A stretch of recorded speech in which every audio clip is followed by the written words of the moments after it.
रायगड़ा जिला चंद्रपुर ठारे आदिवासी युवती लक्ष्मी माझी हत्या घटनार सीबीआई तदंत दाबी करी राज्य आदिवासी महासंघ पक्षरु विक्षोभ प्रदर्शन करा जिबा सहित जिलापालक कार्यालय घेराव करा जायथिला।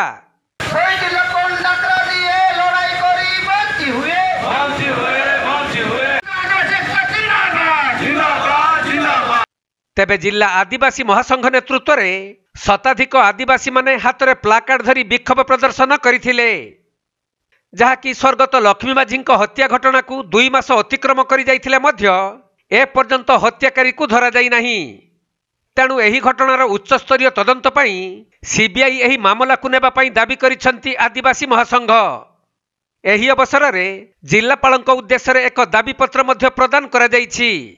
ए सरकार माँ को सम्मान गाँ को काम ए जो नाराटा देथिला आज जाए आमर भौणी जे कि स्वर्गत लक्ष्मी माझी न्याय 50 दिन बीती गला कौन से हत्याकारी को पुलिस सरकार धरी ना।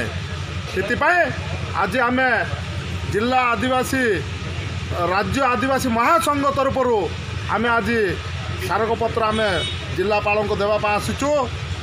ये आदिवासी मानकर जदि 75 भाग रायगड़ा जिले में अच्छु आमर माँ भौणी को हत्या करा जाउची, जदि अन्य जातिर लोक मानकर कौन अवस्था रही आम सरकार को दाबी करचु, जिला प्रशासन को दाबी करचु, पुलिस प्रशासन को दाबी करचु लक्ष्मी माझी ये हत्या पछर रहस्य कौन आम से ये क्राइम ब्रांच तदंत करने आम ऊपर विश्वास ना।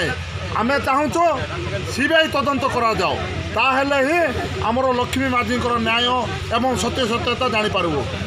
रायगड़ा जिला टिकरी प्रफुल्ल कुमार बेहेरा रिपोर्ट, कोणार्क लाइव।